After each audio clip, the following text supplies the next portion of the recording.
Herkese merhaba. Ayşem'le Ne İzlediğin yeni bölümüne hepiniz hoş geldiniz. Hoş geldiniz hepiniz. Hoş geldin Orçun Hocam. Hoş bulduk Nevra Ayşem Savaşçı. Nasılsın? Çok heyecanlıyım. Evet, çok güzel bir dizi izledik yine.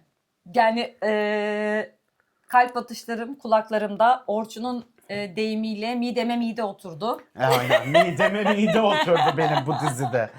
Allah kahretsin. Söyleyelim mi? neymiş. Söyle. Yani Sen söyle. tamam. Tamam ben mi Ay söyleyeyim? 1, 2, 3 yapmak istiyor sürekli. Taş kağıt makas yapalım. Hayır, hiç gereği Tamam. yok. Buyurun. Dizimiz HBO'dan Half Men. Halfman izledik. Halfman mi bizi Richard izledi? Gedde'in yine bir Biz mi dizisi. izledik? Allah. Baby Render. Richard'ın Baby Render'dan hatırladığımız karakter. evet. Ne demek istedin anlamadım. Baby Render dizisinin senaristi ve orada oynayan kendi Richard da Netflix'teydi. Bu Richard da onun senaristi ve orada oynayan karakterdi. Hani bizi şeyden heyecanlandıran dizi olan hani tiyatro oyununda oynuyormuş sonra Netflix'in yetkilileri izleyip bunu bize dizi yap dediği ve biz tiyatrocular olarak bize heyecanlandıran şey ama bu olay İngiltere'de geçiyor. Tabii ki de Birleşik Krallık'ta geçen şey Türkiye'de geçecek hali yok. Türkiye'nin başındakiler acaba tiyatro izliyor mu? Evet. Diye büyük bir soru tiyatro işareti. izliyorlar. Aynen. Sürekli bir şey söz konusu. Gönderme yaptı Ayşem. Yani izliyorlardır herhalde. Yoksa Evet. bunu bizim hakkımızda kadar Richard'ın konuşamazlar. psikolojiyle ilgili bir sorunu var. Bence bizi darlayıp bizi böyle şey gibi neydi bu enstrüman? Akordeon. Akordeon gibi böyle giriyor hop topluyor giriyor hop Ben vücut topluyor geliştirme yani. yayı gibi düşünürdüm. Yani Hazır evet Richard'da ben de ben sanata geliştireceğim. yatırım o vücuda yatırım öyle. Vücut. Şekilcidir Ayşem. Tabii ben oyum. Direkt yani. Hiç. Buradan bunu anlıyoruz. Tamam. Aynen. Richard ne yazdın be kardeşim? Ne yazdın yani bize Artı 18 ne bu arada yaptın? arkadaşlar konuşacağımız artı 18. konular. Ama videolarımızı bize artı 18 olarak şey yapıyoruz. Evet. Bunu da söylemek Çocuklara ihtiyacı özel değil. duydum. Spoiler Neyse. içerir. Yani, Tamamen spoiler içerir. Tamamen dizi hakkında konuşacağız. Tamamen epizod. Ve bunu izlediğiniz günün akşamında son bölümü gelecek. evet. Sadece 5 epizod. 6 Aynen. epizodda bitiyor diye biliyorum ben. İnşallah. İşte Lütfen bir zahmet internette bitsin. yazan o. Bir zahmet Aynen. Artık bitsin bağlansın şu. Bağlansın. Ben de rahat Çünkü edeyim. biz bağlanamayacağız yani Evet. gibi bir durum o evet. Ha. Hadi birinciden başla hadi. Haydi bakalım. Hoppa birinci bölüm. Niall'ın düğünüyle açıyoruz. Bir İskoç geleneği insanlar çayırda çimende hoppidi oynuyorlar. Leah'nın düğünü. Sonra işte kamera ahıra geliyor. Bir ahırda Niall ve onun kardeşi Ruben karşılaşıyor. Karşılıklı konuşuyorlar. Böyle Ruben'in burada üstü çıplak. Sonra Ruben ona hani söyle o cümleyi söyle diyor. Söyledim ben senin neyinim diyor. O da diyor ki başka bir sevgiliden olan kardeşimsin diyor. Ve bunu duyduktan sonra yumrukla karşılık veriyor ve Niall hiçbir şekilde karşılık vermiyor Ruben'e. Böyle bir açılış var. Sonra hop lise dönemine dönüyoruz. Evet. Ne Ruben var ne bir şey var ve bu başka bir sevgiliden olan kardeşim ne demek onu anlamıyoruz. Orada bir yapıyor. Çünkü öyle bir cümle. Sen hayatta kaç kişiye başka bir sevgiliden olan kardeşim diyorsun? Yani şu anda bildiğim kadarıyla yok. Eğer bilmediklerim çıkarsa bilemem Ayşe. Çok güzel. Okay. Yani ne bileyim. Sonra lisede Niall karakterinin arkadaşları tarafından zorba olduğu anlaşılıyor. Eşcinsel olmasından dolayı. İşte bu Indiana Jones'la ilgili Zorbalanan. Zorbalanıyor. Zorba değil. Zorba değil zorbalanıyor. Aynen. Arkadaşları hatta şöyle Niall'ı bir anda zorba yaptı inanılmaz. Ama psikolojik olarak zorba tabii. Yani hani ilerleyen bölümlerde görüyoruz ama birinci bölümde görmüyoruz. Şu an henüz Birinci bölümde Gonca. gayet Şu an henüz gülermedi. bir loser böyle hani çok böyle konuşamayan, iletişim kuramayan, insanlarla bir şey olduğunda hani random cevap veremeyen bir karakter olarak görüyoruz. Evet. Ve abisinde tam zıttı olarak döven, zorba, Kısasa işte söyleyen. kısas, öyle mi her böyle mi, lafın öyle değilse arkasında böyle duran falan bir diye bir şekilde. tip olarak görüyoruz. İlk tabii birinci bölümde Niall'ımız dayak yiyor. Evet, Niall dayak yiyor. Arkadaşlar tarafından hoca geliyor o ara sınıfa. Edebiyat öğretmenleri geliyor. İşte ve diyor ki arkadaşlar diyor Ruben gelecek. Ruben dönecek diyor. Niall ilk defa orada öğreniyor Ruben'in döneceğini. Panikliyor. Hocayı dinleyemiyor. Okul sonrası koştur annesi yanına gidiyor. Annesi de diyor ki diyor yatağına odana ikinci bir yatak niye aldık sence? Tabii ki o gelecek ve ben Sana nasıl söyleyeceğimi bilemiyordum deyip o da bir okul çıkışı geliyor. Rubin odasına yerleşiyor. Tabii canım, çok rahat. Çok rahat. İşte kendi onun adamı bazı eşyalarını alıyor, çarçur ediyor yani atıyor bir yerlere. İşte posterler asıyor, kendi posterlerini. Aynı odada yaşayacağız diye konuşuyorlar. Başta çok gerginler. Ertesi gün okula gider gerginler. Neyse Tam iletişim de kurmuyorlar kurmuyorlar bu birbirleriyle şekilde. Ve zaten. ikinci gece bir dışarıdan ses geliyor. Buraya gel, sen benimle yaşayacaksın, annenle niye yaşadın, şudur budur diye bir ses geliyor ve Rubin panikliyor. Bundan hiç kimseye haber vermeyeceksin diyor. Ertesi sabah kahvaltı ederken dün akşamki sesleri duydunuz mu diye sorduğunda Neil abisini, ondan 2 yaş büyük yaklaşık, koruyor ve hiçbir ses duymadık, biz uyuyorduk diyor. Okula giderlerken şeyi görüyor, Rubin Neil'in zorbalandığını görüyor. Ondan sonra sakin ol lütfen diyor. Ne oldu? Sana gülüyorum. Bütün nidaları deniyor Ayşe. Düşünmek için. Evet. Ama Rubin de öyle konuşuyor dizide. Evet. Aa, ben dedim Ruhişim. Hayır. Ruhişim. Bir tane hep varmış ya, Ruhi eşini çiziyormuş. Neyse, o başka şeyin konusu. Öyle Evet, mi? aynen. Neyse. Evet. Sonra arkadaşlarını birlikte gördüğünde sen okula devam et diyor. Buna şahit olmanı istemiyorum. Ve o gün Rubin derse geri geliyor ama Neil'leri zorbalayan kişiler okula gelmiyor. Sonra akşama anneler diyor ki bu arada Neil'in annesi ve Rubin'in annesi sevgililer, aynı evde yaşıyorlar. O yüzden Rubin de Neil'lerin evine geliyor kalmak için. Aynen. Ve denetimli serbestlikte serbest bırakılıyor. Okulda da kalmamaları gerekiyor. O yaza doğru da bir tane sınav var. O sınava girmesi gerektiğini söylüyor. Neil diyor onu ikna et, sınava girsin. O diyor ki ben ikna edemem diyor. Zaten ikna edemezsin beni diyor. Sınava geliyor, hırgür çıkartıyor. Bu arada onu zorbalayan çocuğun ağzı burnu dağılmış şekilde geliyor okula. Ve Neil'ıma böyle saygıda kusur etmiyor. Saygılar aga diyor. Aga. Rubin geliyor sınava. Öğretmeniyle birlikte çatıştıkları için sürekli ağız Aynen. dalaşına giriyorlar. Rubin sınavdan çıkıp gidiyor ve öyle bir dağıtıyor ki kağıdı yere düşüyor. Neil da Rubin'in kağıdını alıyor. Sınavdan son 10 dakika 5 dakika kala Rubin ve öğretmen içeri girene kadar Rubin'in kağıdını dolduruyor. Masası yere bırakıyor. Rubin onun yaptığı cevaplarla sınavdan geçiyor. Okula devam edebiliyor. Yine yetimhane ya da işte neyse yetimhane değil. Hapishaneye geri dönmeyeceği ortaya çıkıyor. Yetimhane mi? Ha, bilmiyorum o çocuk kaç yaşında gelmiş yani. Yetimhane Hastaneden, diye bir şey şeyden yok anacığım. çıkmış. Kadınlar çocuklarına sahip çıkıyor. Ama işte şeyden denetimli serbest Evet, bırakıyor ama çocuk. yani o çocuğun Şeyden. işte Daha şeyliği, önceki yaptıklarından. serseriliği, serseri. Serseri. Bu da Rubin anlıyor bunun kağıdını doldurduğu, onun geçmesine sebep olduğunu. Çünkü Neil Rubin'i burada geçirmek durumunda. Çünkü hayatta kalabilmek ve okulda barınabilmek için tek seçeneği Rubin. Yoksa sürekli zorbalığa uğrayacak, Evet. dayak yiyecek, hır görecek. Bunun üzerine hediye olarak da Rubin kankası olan bir kızı Mona'yı getiriyor ve böylece Neil o akşam bekaretini kaybediyor. Aynen. Ama biz anlıyoruz ki Ama onun Neil'in isteği Neil'in- üzerine kaybedilmiş bir şey değil. Değil. Zorlayarak onu da Evet, işte erkek yapabilirsin. olacaksın, Bak köy şimdi şöyle olacaksın olacak, böyle olacak. Abi gibi abi. Kılavuzluk yapıyor yani. kılavuzluk yapıyor. Aynen. Sonra oradan biz görüyoruz ki o yatak sahnesinde Rubin'in nefes alışverişleri ve Rubin'in ona dokunması, nefes al ver diyor ya Rubin ona, Hı hı. onun erekte olmasını ve boşalmasını sağlıyor. Aslında kadına karşı herhangi bir ilgisi yok. Aynen. Orada Rubin'e duyduğu ilgiden dolayı boşuna ertesi sabah uyandıklarında bir cigara sar diyor. Aynen. Yanında var mı ot? Ot içiyorlar ve o gün okula gidiyorlar. Anne de sürekli Rubin'in etrafında dolaştıkça senin içindeki erkeklik çıkıyor, maskülenlik çıkıyor vesaire diyor. Ve Rubin'e boks eldiveni veriyor. Ben artık biz bir aileyiz ve sana boks yapmayı öğreneceğim. Ben sana eğitmenlik yapacağım. Öğreteceğim diyor. Oradan tekrar düğün sahnesine geliyoruz. Düğün sahnesinde ahırda Neil'in ağzı burnu dağılmış bir şekilde duruyor ve ilk baştaki Neil'in işte erekte olmasını sağladığı gibi nefes al ve verme sahnesinde Rubin yine Neil'in üstünde. Yetişkinler bu arada. Nefes al ver, düzelt, bana lazımsın, kendini kaybetme, toparlan diyor. Neil'i sakinleştiriyor, sonra şöyle bir şey söylüyor. Yakında bitecek zaten deyip onu boğmaya kalkıyor ve o bölüm bitiyor. Aynen.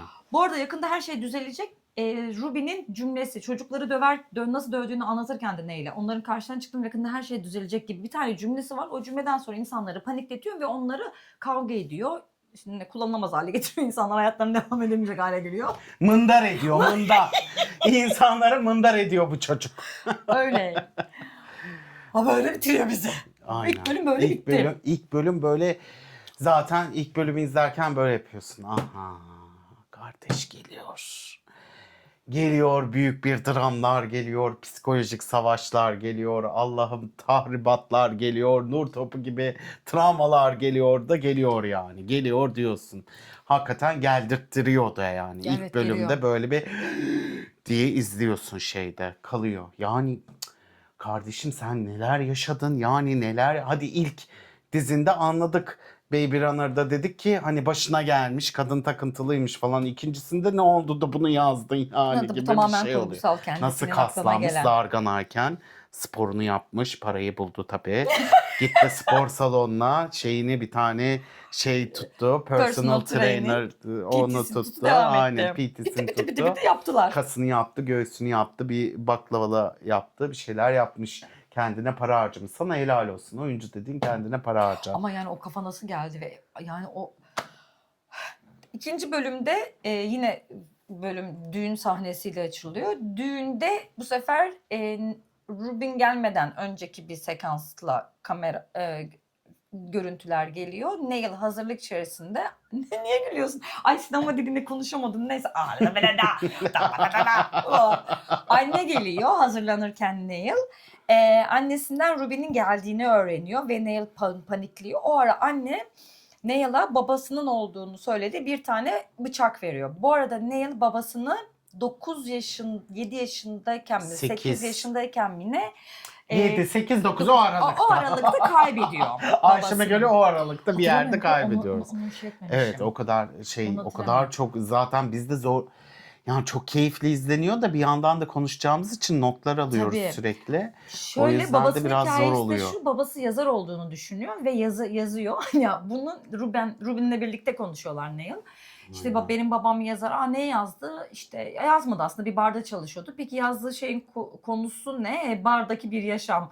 Ona eskizlerini bulmuş. Babasının iyi bir yazar olduğunu düşünüyor ve kendisinin de yazar olmasını istiyor. Babasını mutlu İşte edebilmek çocuklar için. kendilerine hedef buluyor bir şekilde. Ha.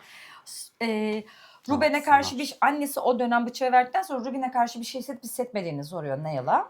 Ve orada Neil dışarı çıkıyor ve Rubin'in motorla geldiğini görüyor ve ilk bakışmalarını görüyoruz ve Rubin kaskını çıkarttıktan sonra şöyle bir hareket yapıyor. Tık, Bam. bam. Tabii biz ne oluyor niye bu böyle yapıyor diye. Neden böyle oldu? Hop geçmişe gidiyoruz ve gene. bizim Neil'imiz üniversiteyi kazanıyor. Aynen. Glasgow'da bir üniversiteyi kazanıyor. O da arkadaş, yani kat arkadaş. Katta 4 Kat kişi mi arkadaşları? arkadaşı. Her odada 2 kişi kalıyor. Bir tane işte karşı odada bir Fransız kız, bir de İngiliz bir kız var. Joanna. Şeyde de Neil galiba tek kişilik odada kalıyor. Evet, bir de Albi var. Bir de Albi diye biriyle karşılaşıyor. Okulun ilk günü bu arada. Bismillah, yeni girdi falan. Rubin de arkadan gelecek. Gelecek, evet. Gelecek, bırakmıyor. Evet ya. Annesi ilk gün, ay özür dilerim lafını kestim. Annesi ilk gün ona bir student yazan bir tane kupa hediye ediyor. Mükemmel bir hediye. Birinci öğrencisin diyor ama diyor bunun, anne diyor ki bu student yazıyor sadece. Ya diğerleri için daha fazla para istediler. Ben de student yazdırdım oğlum diyor. Cimri. Sakın diyor. İngiliz'in de cimrisi. Kız İskoçya'da geçiyor. Ay, Var İskoçya'da geçiyor. Doğru, kraliyetin de cimrisi diyeyim o zaman. Kraliyet komple. İskoçya, çekilen yer İskoçya mı ya? Tabii. Çok İskoçya'ya benzemiyordu. Düğünde etek giyiyorlar kuzum. Ya düğünde etek giymeleri ayrı. Oxford'a gitmeleri durumu var. Ha, ben İngiltere'de bir yerdeymiş. Adam öyle Çok dedi İngiliz de. evlerine benziyor Yani çünkü işte evler. birbirlerine şeyler yani. Edinburgh gibi değil yani. Edinburgh. Neyse, sen daha iyi bilirsin kraliyete gittiğin için. Ama İskoçya'ya geçemiyorum. Evet, geçemedin. Otobüs bileti diyordum. Yani Otobüs o uçak biletini öğrenince ben İskoçya'ya dedim. Ay, buradan öyle ama iç hatlar İç belki hatlarda daha öyle ucuz. değil ama hani böyle iç hatlar elbette ucuz ama. Aynen. Neyse. İçler İrlanda'ya da dışlar gidemedik. birbirimizi yakıyor. Evet. Nerede olduğunu bir çekildiğini şey yapamadık biz. Arkadaşı işte sakın diyor Rubin'i arama. tamamen şimdi kendini topardın, yeni bir hayat kur gibi şeyler veriyor anne. Evet. Trikler veriyor, övgüler veriyor. Hemen çağırma ikisinden çocuğu diyor. falan filan. 2 tane kız arkadaş onu akşam içmeye davet ediyor. Koridorda da içmeye giderken kızların hazırlanmasını beklerken koridorda Albi'yi görüyor ve Albi'den etkileniyor. Albi de ondan etkileniyor falan. Kızlarla dışarı mı çıkacaksın? İşte sana kötü bir vodka mı içirdi? O vodka çok kötüdür falan deyip dışarı çıkıyorlar. Albi'yi de orada görüyor bu arada dışarı çıktıklarında. Bu arada Fransa'dan gelen Celeste karakteri Neil'la Yanık. yanık. Yandı. Yani ben bir İskoç bilmem nesiyle birlikte olmak istiyorum deyip onları birbirlerine matchliyorlar Aynen. kendileri. İşte onlarla dans etmeye çalışıyorlar vesaire. Diğer sarışın olan kızımız Johan. O Fransız biraz daha tabii esmer kısa saçlı biri. Farelerden kurtulup kraliyete gelemiyor. Kraliyet Evet. görünce bir anda böyle Sonra şey oluyor. öyle bir şeylerde falan ne yapacağını bilmiyor. Albi'yi görüyor. Orası sarhoş oluyor bizim Neil. Barda kendi kendine takılırken Albi ile göz göze görüyorlar. Albi onun işediğini görüp yurda götürüyor. Aynen. Sabah uyandığında bir not görüyor. İşte kurutmaya attım şeyini, sevgiler Albi, işedin sen diyor. Bir uyanıyor, idrarını kokluyor. İdrarını kokluyor. Daha önce Kesin ben miyim acaba diye kokluyor herhalde. Üniversitede hiç şunu böyle... atladık bir dakika. 1. bölümde babası geldiğinde çocuğun gel Rubin geldiğinde Neil annelerimize söyleyelim mi falan, hayır sakın söyleme deyip hani bu afişte de gördüğünüz var ya böyle bir şey yapması.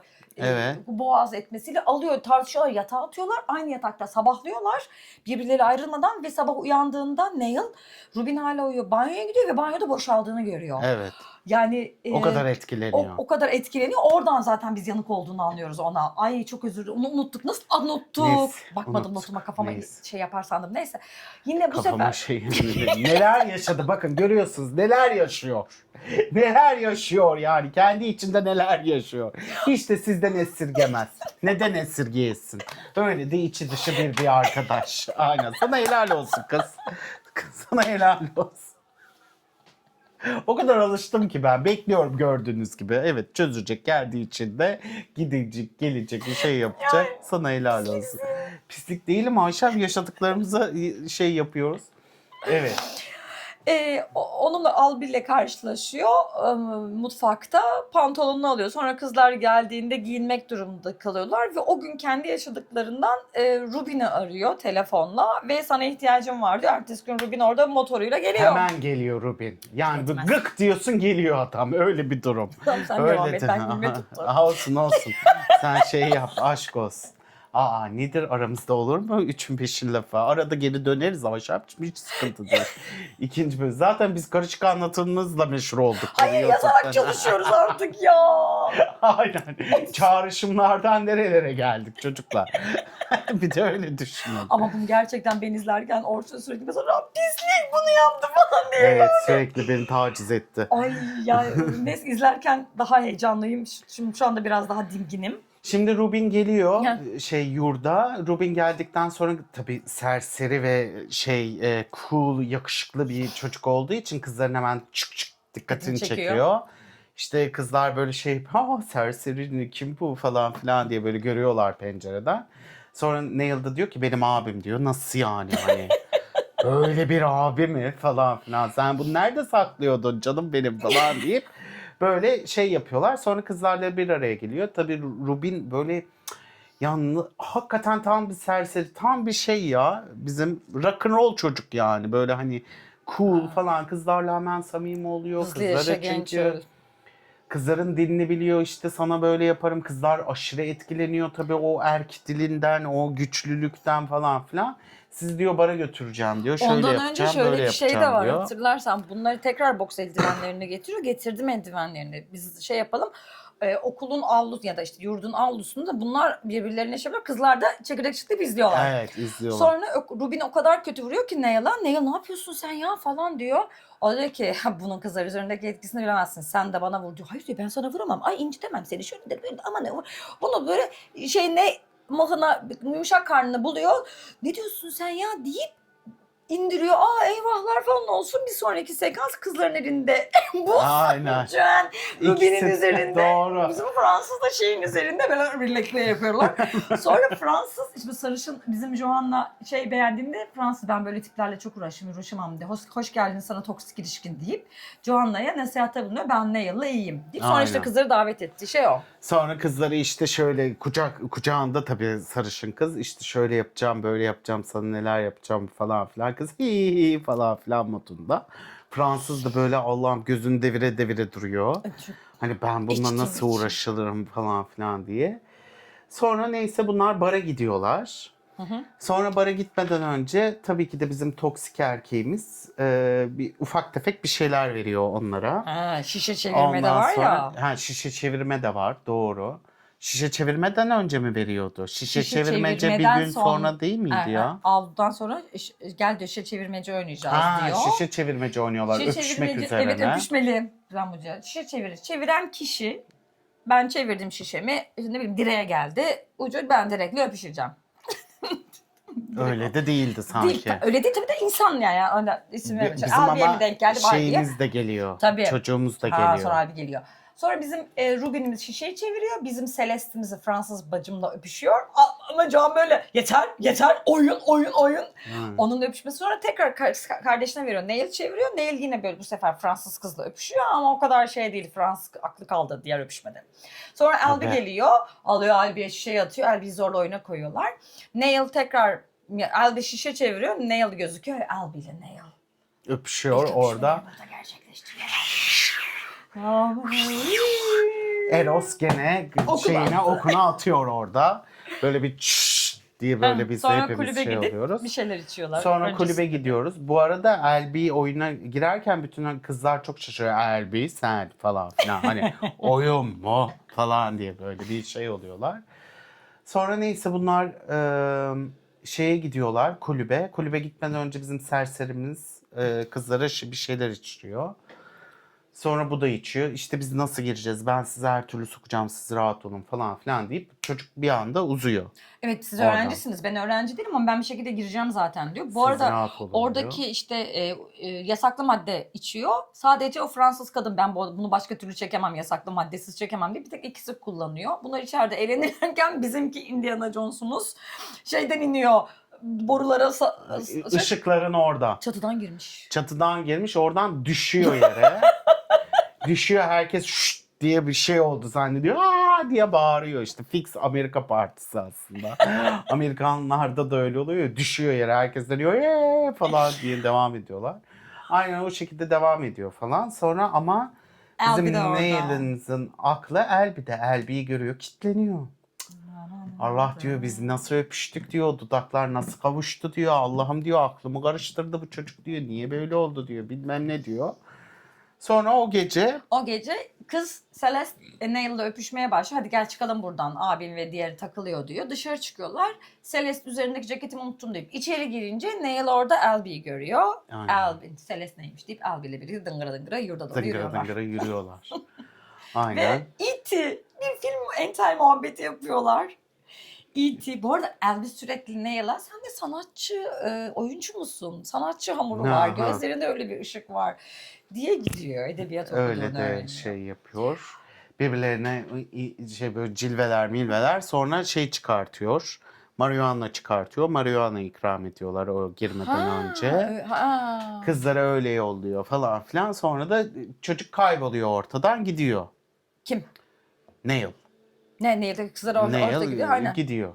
Kızlar da şey bırakıyor hani bizi terk ettin o gece falan filan. Hani Fransız'ı götürmedin Fransız'ı. Elbi aklına kaldı değil mi falan filan diyor. Çünkü neden? Çünkü Elbi ile film izliyorlar. Sonra gürültü sesi falan filan gelince Ruby'nin geldiğini öğreniyor. Elbi ile tam öpüşme durumundayken terk ediyor orayı. Sabah geldiklerinde mutfakta Celeste ve Ruby kafa 1 milyon ve ortalık dağılmış bir şekilde görüyorlar birbirlerini. Asit içtiklerini söylüyor. Kafa 1 milyon ve ilk defa Ruby Nail'a gel birlikte dans edelim diyor. Celeste böyle tuhaf vaziyette. Böyle dans ederlerken birlikte benim babam bir kadından başka çocuğu varmış ve o çocuktan velayetini almak istiyor diyor.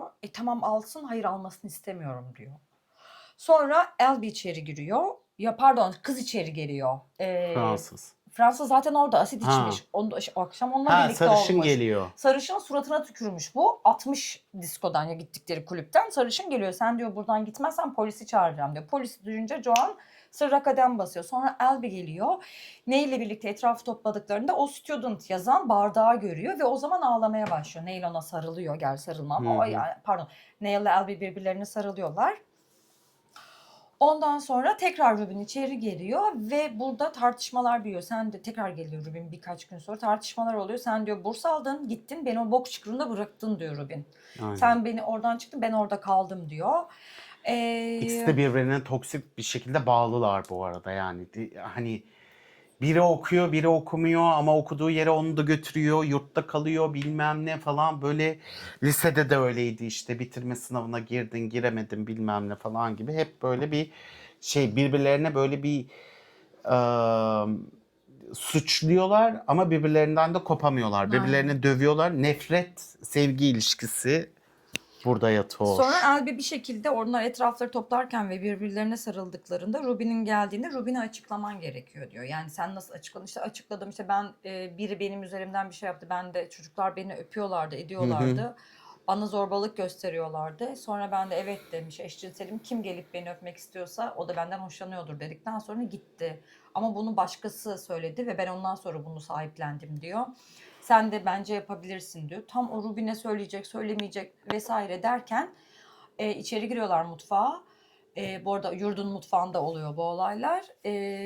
Neil içeri girdiğinde Elby onu söylediğini düşünüyor. Oysa Elby kavga çıkarttıkları için polisin gelmesinden dolayı işte onu kötü davrandığından dolayı ya da başka şeyden dolayı Ruby'ne söylediğini düşünüyor. Ama Elby ona eşcinsel olduğunu açıkladığını düşünüyor. Orada. Ha evet, Açıkladığımı yanlış diyor. anlaşılma Yanlış var anlaşılma yani. oluyor. Orada işte Rubin zaten hani biliyorum öyledir böyledir, biz de zor şey yaptık falan filan diyor. Böyle şoka giriyor. Neil'ın da tam istediği yanlış anlaşılma oluşuyor ve ayırmak istiyor onları. Yani hadi gidelim. Evet. Rubin'e sürekli gidelim buradan. Hadi şöyle yapalım. Hadi tamam konuştuk işte falan filan diyor ama Sonra gerçeği Albin'in söylemedi, orada anlaşılıyor. anlamadığı bir şekilde bir şeyi var. Israrı var yani. Tabii. Neden kadar- ısrar ettiğini hani tam olarak şey yapamıyoruz ama sürekli bir ısrar söz İşte ne konusu. kadar iyi karşıladım, senden bunu beklemezdim, ne kadar medeniymişsin, şöylesin, böylesin Bu çok gibi önemli bir olay falan. olay işte bilmem ne Ruben de falan orada filan. yemiyor ya, sonra bir de sen diyorsun o tavırlar nedir diyor. Hani onu şey yapıyor üstten, tebrik ederim ya, senden bu medeniyeti beklemezdim şeklinde konuşunca neyin kafasını yaşıyorsun deyip orada böyle birbirlerine söylemlerinden gıcık Aynen. oluyorlar. Orada Ve orada bir şey oluyor. Ruben Elby ile Neil tartışırken Neil onu susturmaya çalışıyor Elby'yi. Duvara dayıyor, ağzını kapatıyor gerçeği söyleme diye. Onu itip attığında Ruben iyice çileden çıkıyor. Rubin'in artık tersi pistiri görüyoruz orada. Ne dövdü? Dövüyor, ayırmaya çalışıyor, Neil olmuyor falan. Suratına böyle yumruk, ayak tekme atıyor artık. Eziyor yani suratını. Sonra tabii ki de bir kolejde yani üniversitede yaşandığı için polis çağrılıyor falan. Gözaltına alınıyor bilmem ne. Sonra olaylar başka bir boyuta taşınmış oluyor böylelikle. Bu bölümde İşte burada adam bitiyor işte. 6 ay boyunca hastanede kalmak Yoğun zorunda, bakımda. yoğun bakımda kalmak zorunda kalıyor Albin. Sonra olaylar bölünüyor. Anne işte Ruby'nin annesi kansere yakalandığını söylüyorlar. Ve sonra Neil'dan ona sarkıntılık ettiğini söylemesi gerektiğini söylüyorlar. Mahkemede ben bunu yapamam diyor. İşte Rubin diyor ki işte benim hayatımı kurtarırsın, ben 10 yıl boyunca 14 yıl boyunca ya da 10 yıl 10 küsur kalamam diyor. İşte yapacaksın zaten diyor, jüri diyor çok homofobik falan filan diyor. Bunu söylersen hepimiz kurtuluruz diyor. Neil'ın kendi annesi de baskı yapıyor böylelikle. Bunu yapmak zorundasın, işte bunu yapmalısın bilmem ne falan. Çocuk ben biraz düşüneceğim diyor, gidiyor. Bir düşünme süreci var. O düşünme sürecinde böyle bayağı bir kendiyle çelişiyor aslında. İşte yapacağım, yapmayacağım falan. Bu arada o sarışın kızın ismi neydi ya? Joanna. Joanna. Neil'in yanında bu süreçte. Anne şöyle bir şey söylüyor. Senin sevgilin sen bana anne diyebilirsin. İyi çift oldunuz falan filan diyor. Çünkü okulu, üniversite bitmiş artık mezuniyetteler.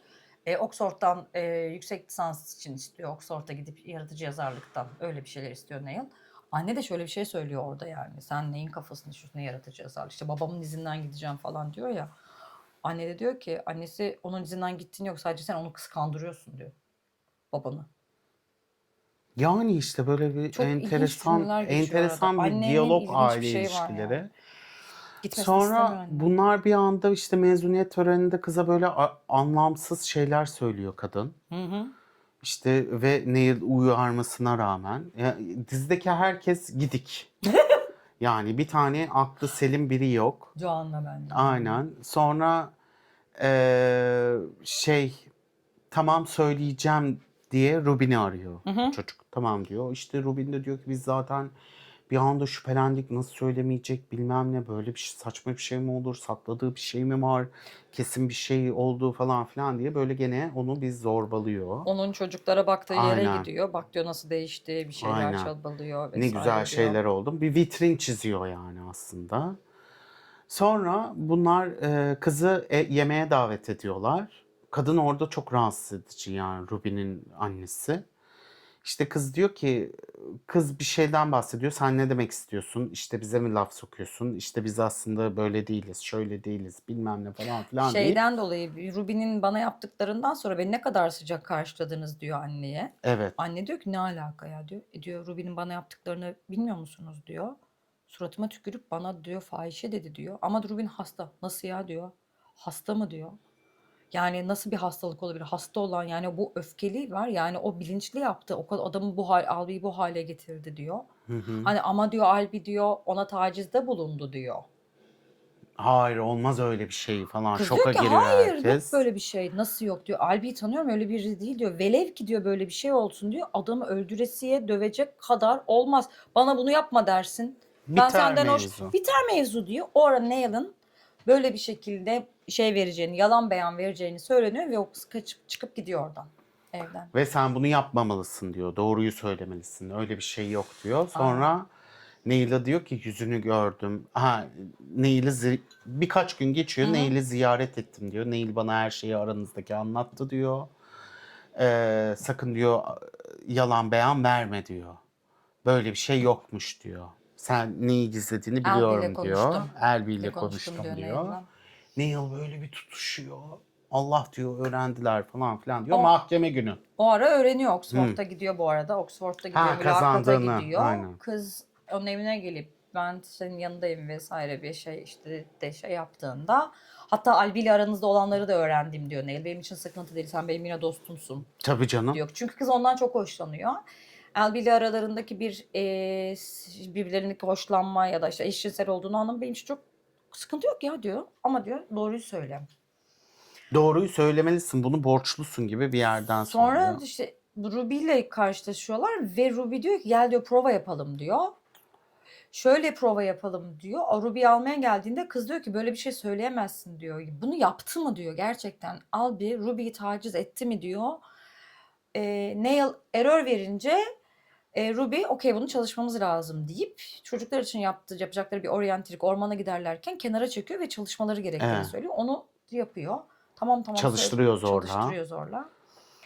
Sen diyor nasıl bir insansın diyor. Anne kanser benim annem. Bu arada Ruby'den gizlemelerine rağmen Neil'in hareketlerinden Ruby öğreniyor. Neil orada da fake veriyor. Yani annen aslında şöylemiş bilmem neyse annen de bıdır bıdır deyip Ruby'den gizledikleri bir anda. Sen diyor annesi kanser olan bir kadının gözlerinin önünde çocuğun tutuklanmasına sebep vereceksin deyip bunun şeylerini öğreniyorlar. Mahkeme kısmında evet diyor taciz etti diyor şöyle diyor böyle diyor. O an Çocuğun yüzünü görün ama yani. o İzlemeniz lazım arkadaşlar. Biz ne kadar anlatsak da yani izlemeniz lazım. Ve ağzımız sulandığı için bu kadar detaylı anlatıyoruz gibi de bir durum yani. davacının şeyinden değil de savunmanın şeyiyle çözülüyor çocuk. Evet. Şimdi Albi'nin avukatı şeyi Onu yapıyor, alıyor. okey. İşte şey yapıyor falan. Hayır diyor yalan söyledim diyor taciz etmedi diyor bilmem ne diyor işte onu şöyle oldu böyle oldu diyor. Sonra bizim psikoz erkeğimiz, öfke problemi olan, öfkecik problemi olan erkeğimiz bağırıyor. Seni öldüreceğim, seni mahvedeceğim. Yapamadığım pislik. Polislerden kurtulup böyle yüzüne Tabii. karşı kadar geliyor. Neil bir anda şey oluyor falan filan. Neyse sonuçta hapse atıyorlar. Epey de zaman Dördüncü geçiyor. bölüm. 4. bölüm. Arkadaşlar. 4. bölüm ve 5. bölüm bizi mahvetti yani. 4. bölüm beni özellikle falan Düğün oldum. sahnesi. Aynen düğün Tekrar düğün sahnesindeyiz. sahnesiyle açılıyor. Bu arada 3. bölüm de öyle bitiyor zaten. Düğüne dönüyor. Rubin masasına getirip oturuyor Niall'ın. Alıyor eline çat çat çat vuruyor. Ben konuşacağım diyor. Aynen. Orada bitiyor. Bir sonraki 4. bölümde o şekilde açılıyor. Ben size Niall'dan bahsedeceğim. Çocukluk arkadaşım beni 7 yaşındayken tanıdı ve benden çok korkar deyip onun üzerine saklambaç Nasıl bir hikayelerini insandır? ve diyor siz Nehir hakkında söyleyebileceğim tek şey ne istediğini bilir ve onu alır. Ya bunu defalarca Evet, şey yapıyor. ne istediğini bilir ve alır diyor. İşte Albie de istediği ve onu aldı ya getiriyor. İşte bir sarılıyor. Sonra tekrar üniversite şeyine dönüyoruz.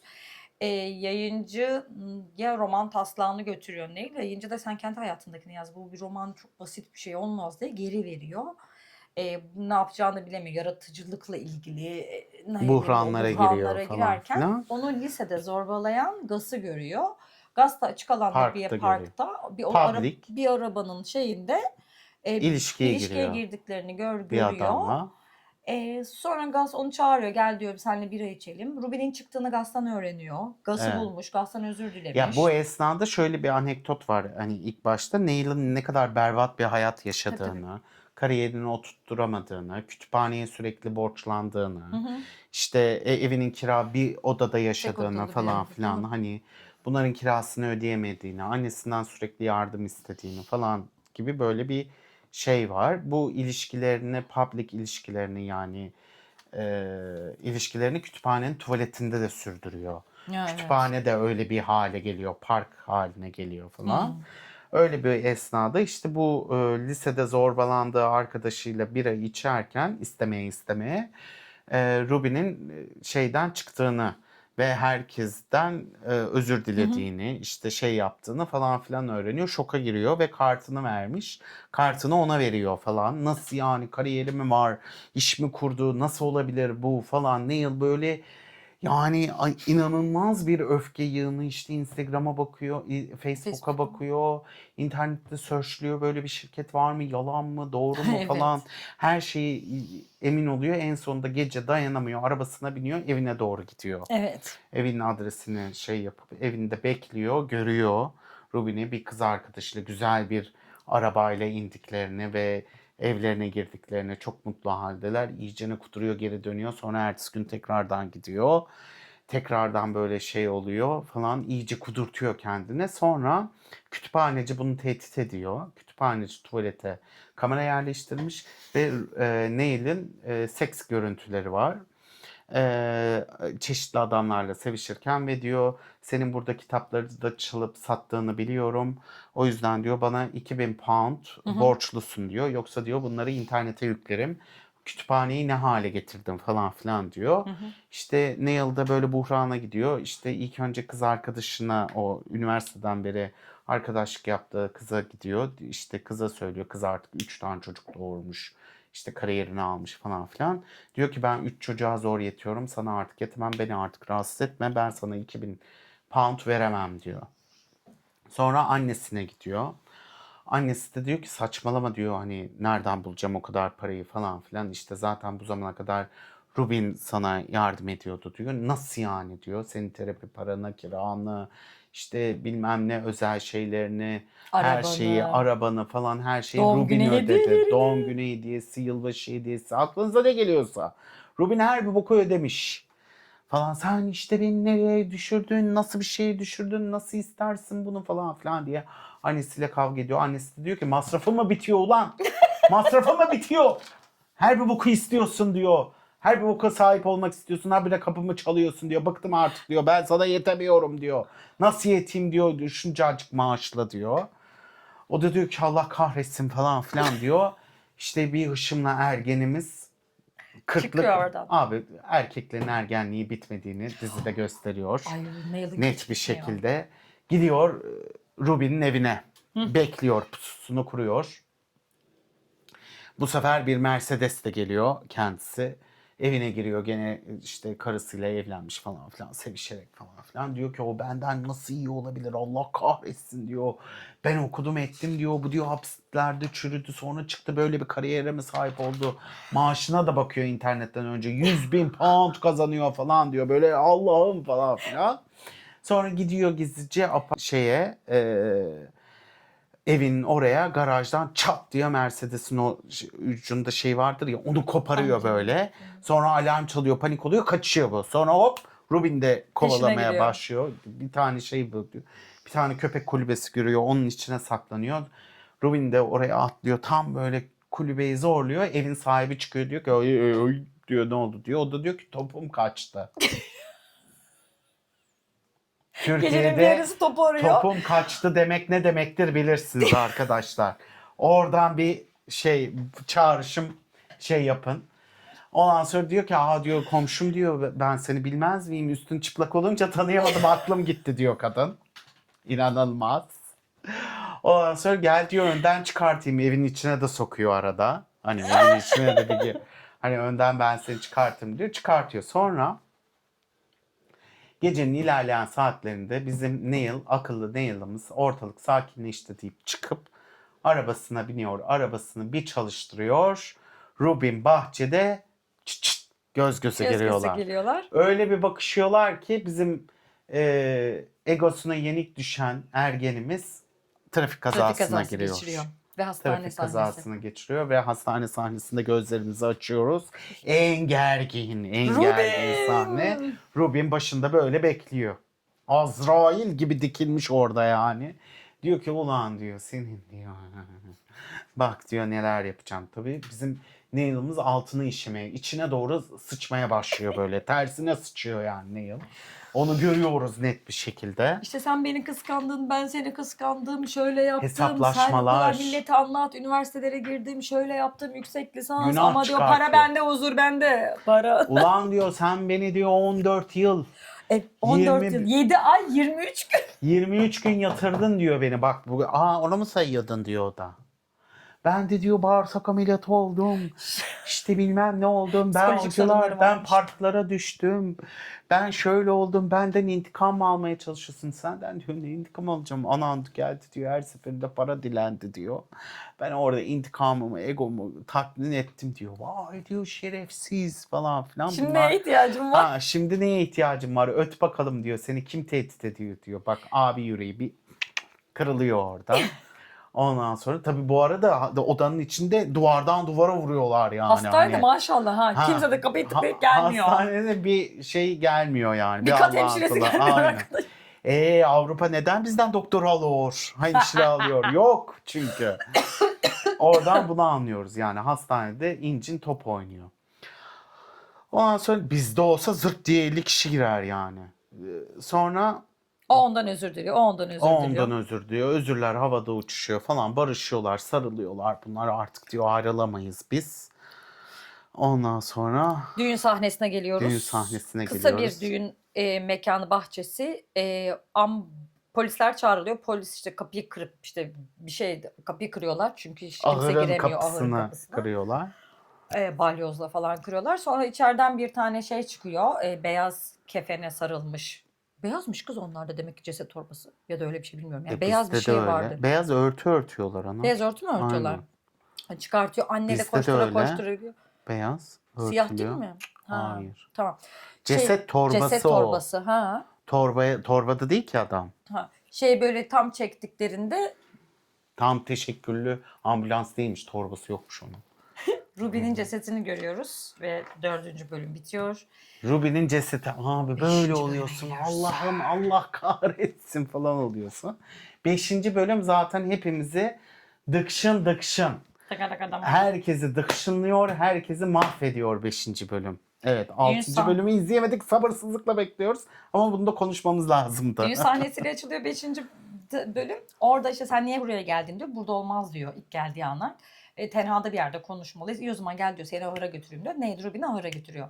Sonra hop o tarafa geliyor. Bir hastanede Geçmiş. Neil'in geçmişten birden artık çocukları göremiyoruz. Onların gençliklerini göremiyoruz bu 3. bölümden sonra. Asla Evet. gençliklerini göremiyoruz. Gençlik Kendi artık bitti artık. Büyüdüler. Kazı büyüdüler. kadar adam oldular. Neil bir kadınla birlikte Eva diye onun hamile olduğunu öğreniyor. Yaklaşık 9 haftalık bir. Ne yapacağını bilemiyor Neil. Bu arada Eva Neil'in durumunu, yani onun eşcinsel olduğunu biliyor ama Benim için hiç sorun onun değil. değil Ben diyor. zaten bana doğuramaz dediler.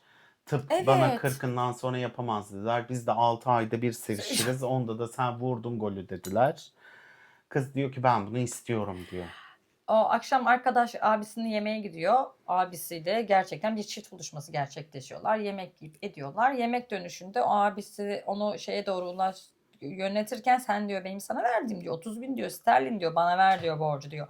Hala borç almaya devam ediyormuş. Tabii sürekli. Ondan sonra veremem aciliyeti var ya yavaş yavaş yapalım da olmaz diyor vereceksin sen bana diyor. Ondan sonra sus diyor konuşma diyor. Neden diyor bilmiyor diyor. Nasıl bilmiyor diyor. Sana borcu ödediğimi biliyor diyor.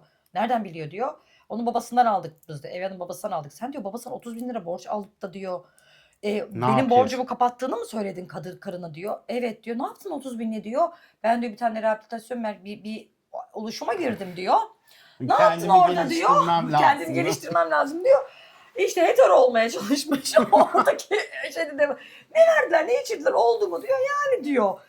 Ama diyor bana bunu vermen lazım. Benim anında ihtiyacım var. İşte ayda en fazla 200 sterlin verebilirim sana diyor. 30 binin karşılığında. O da duruyor diyor ya diyor benim bir tane şeyim var diyor. Bahçıvanım var diyor. Bir de evi temizleyen var diyor. Onun saati şu kadar diyor. Onları işten çıkarttım. Sen benim evimi temizle. 200 sterlin. Ondan 200 sterlin sen verirsin. 400 sterlin. Ayda 400 sterlin. Okey tamam diyor. Ve bunlar evde çalışmasına başlıyor kızı. Kardeşi evde çalışmaya başlıyor. Orada bizim Rubin'imizin... İşte bana Neil orada da erkekliği kırılıyor. Bana işte bunu yaptırıyor. Beni işte bilmem ne yapacak falan filan. İşte sürekli beni yapıyor. Kölesi çok hoşuna kölesi yapacak Beni kölesi falan. yapıyor diye Aynen. çocukluğumdan beri kölesi doğru kölesi deyip duruyor. Sonra o ara bizim Rubin'imiz çok mutsuz. Çünkü neden? Kardeşle dertleşmeye gidiyor. Eşi Mona eski dans zamanlarına gitmek istiyor. Evet, dans dersi vermek istiyor. Sonra o da diyor ki olmaz diyor dans dersi veremem diyor. Yok efendim o onun işte eski özgür günlerine dönecekmiş. Özgür hissedecekmiş kendini diyor. Bunun kulağının arkasına atıyor bizim Neil'imiz. Sonra Neil Rubin'le dans baş değil. edemiyorlar ve kız dans derslerine başlıyor ve diyor ki sen git diyor onunla yap. Kontrol et. Orada bir tane adam var diyor. O adam onun gözleri iyi bakmıyor. Felfecir okuyor ve dans dersinde kadın bunu görüyor. Dersten sonra da al gel diyor ve Rubin şöyle bir şey diyor. Sakın onu içirtme, içirtin ne varsa yumurtluyor diyor. O da akılda. Tabii ki içirtiyor ve öğreniyoruz ki Rubin kısır. Ya daha doğrusu sperm kalitesi düşükmüş. Bu da kısıra denk diyor ve Neil let the sunshine öğreniyor. Bir gün bahçıvanlık yaptığında telefonla mesaj atıyor Rubin. Çimenleri bitirdiysen bana fotoğrafını gönder diyor. Tam o fotoğrafını gönderdiğin, o mesajı gördükten sonra Mona'ya diyor ki işte evvelden çocukluk lise anılarından falan konuştuklarını. Ben seni hatırlıyorum dans ettiğini diyor. Hatta öyle güzel dans ederdin ki özgür biri gibi dans ederdin diyor. Nifak tohumlarını. Ekiyor. Aynen ekiyor. Bundan sonra işte onu takip etme vesaire dans dersleri var.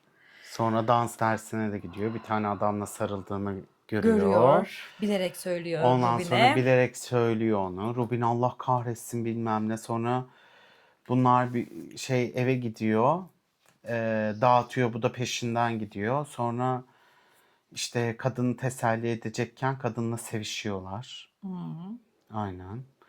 Sonra Neil bunu özel olarak algılıyor. Hani benle yaptı, benle yaptı Tabii. falan filan. Kadın da ertesi günlerde falan konuşurken gene ev işi yaparken Neil diyor ki ya koçum diyor ben arada yapıyorum böyle şeyler diyor. Yani biz de insanız diyor. Her gün diyor salata mı yenir biraz da kuru fasulye yedik diyelim diyor. Seni tattık diyor yani ne var bunda. Biraz abartıyorsun özel biri değilsin yani merak etme diyor. Neil orada gene erkeklik kırılgan erkenliği çıt diye kırılıyor orada. Nasıl özel biri değil miyim falan. Sonra da diyor ki kızım sen görürsün. Madem ben özel değilim hadi bakalım nasıl salıyorum seni. Doga Arjantin'i nasıl salıyorum üstüne diye gidiyor. Bu arada yine evdeki şeyleri bahçıvan olarak yaptıklarında Ruby'nin işte bir haftalığına şehir dışına gittiğini iş için öğreniyorlar. Sen diyor boş ver diyor ev süpürmeyi falan geç içeri diyor. Ruby'nin bilgisayarını aç bilgisayarını yaz orada çocuğum diyor. Ben sana çorba yapıp getireceğim. Hı. Ama diyor romanın ilk bölümünü bana okutacaksın. Aynen. Romanın ilk bölümünü bana okutacaksın. Bıdır bıdır. Orada tabii ki kendi hayat hikayesini görüyor. Etkileniyor vesaire işte bıdır bıdır. Sonra şey olduğunu, Neil'ın çocuk beklediğini öğreniyor. Ben diyor baba amca olacağım öyle mi diyor. İçine kırılıyor ve vesaire bir şeyler oluyor. Sonra Neil'ın iş çalışmadığını, pardon Neil Rubin'i bulmaya çalışıyor. Neil Rubin'i ararken asla cevap vermiyor. Rubin telefonlarına asla cevap vermiyor. En son mesaj kaydında şöyle bir şey yapıyor. Ben de o Biji miydi çocuğun ismi neyse işte oradaki dans dersindeki hocasıyla onun yattığını öğrendim ben diyor. İşte firmaya gidiyor. Firmadan bir sene önce kovulduğunu öğreniyor. Firmadaki başka bir yere gittiğini öğreniyor. Adresi öğreniyor. Kapıyı çalıyor. Rubin kaçıyor. Neil onun peşinden gidiyor. Rubin bütün her şeyini anlatıyor Neil'a. Bir sene önce diyor birine dövdüğüm için beni işten attılar. O yüzden senden 30 binimi istedim ama sürekli para, ev vesaire niye karınla paylaşmıyorsun? Olur mu diyor ben evin erkeğiyim diyor. Yapamam Bu diyor, zamana kaybolur diyor. Aynen evin erkeğiyim. Onu olmam lazım. O işte İngiliz'de de var o zihniyet. Ya, aynen. Ama öyle. sonra bu sen diyor ben diyor senin sonra geri geliyor. Ben senin ses kayıtlarını dinledim diyor. Ses kayıtlarından Benji ile ilgili bir şey vardı. Doğru mu diyor. O da hayır. Yani ben abartmış olabilirim öyle mi diyor. Basıyor gidiyor. Sonra Neil kadını arıyor. Benji'nin evi nerede diyor. Ne oldu? Rubin öğrendi. Onun evine doğru gidiyor. Kadın şeyi söylüyor. Adres söylüyor. Hı hı. Adresi söylediğinde içeri giriyor. Benji'yi yerde yatmış vaziyette görüyor ve yine aynı şekilde Albie'yi dövdüğü gibi aynı adamın yüzüne postallarıyla vuruyor. Orada Neil yere çöküyor ve ben orada öyle bir görüyorum. Postallarında adamın saç izi vardı, saçları vardı artık nasıl ezdiyse saç telleri vardı botunda. Sonra nefes nefese terlemiş şey kalıyor ve Neil orada küt diye yere yığılıyor. Sonra düğüne dönülüyor. Herkes böyle birbirleriyle düğün havası, yas havası. Böyle karma Böyle karışık bir bitiyor. şey. Ya çok merak ediyorum hangi ara mesela düğünde şey de var. Çocuğunun annesi de var Neil'ın. Aralarını nasıl hallettiler? Hı. O ara nasıl geldi? Albie ile nasıl samimi oldu? Rubin Albie diyor ki benim için mi geldi? Neil diyor ki hayır Rubin benim için geldi diyor. Öyle mi diyor? Evet merak etme hallederiz diyor. Herkes çok gergin. Çok komik masada oturuyorlar. Diyor ki Neil'a geliyor bir tane adam diyor ki merak etme diyor. İstiyorsan Rubin'i gönderebiliriz. O ara Rubin geliyor. Diyor adam tabii buyur geç otur abi diyor. Kaçıyor yani. İskoç eteğine, etek havalana gidiyor. Kaçıyor. Herkes de Herkes çok etekliymiş. gergin. Evet. Ama hani o bıçak gösterildiyse o kullanılacak o ayrı. Ama dövüşürken Neil'ın hiçbir şekilde Rubin'e karşılık vermemesi, Rubin söyle beni sevdiğini söyle, beni sevdiğini söyle demesi ama Rubin bana sevdiğini söyledi ama Neil'in hiçbir şekilde onu seviyorum ama hani bir diğer sevgilisinin çocuğu gibi, kardeşi gibi falan. Hangi ara Albie ile sevgili oldu? Ne ara evlenmeye karar verdiler? Rubin o ara ne yaptı? Hiçbir Çocuğu öldükten fikrimiz sonra yok. yani bunlar başta Neil'a empati ve 6. bölümü merak ediyoruz. Neil nasıl oldu Albie ile ilişki oldu? Mevzu nasıl evliliğe kadar geldi? Evet. Yani o düğünü nereden öğrendi? Diğer Rubin. anneye ne oldu? İşte şeyin oradaki ahırda gittiklerinde yani Neler nasıl oldu? neler oldu, ne konuştular?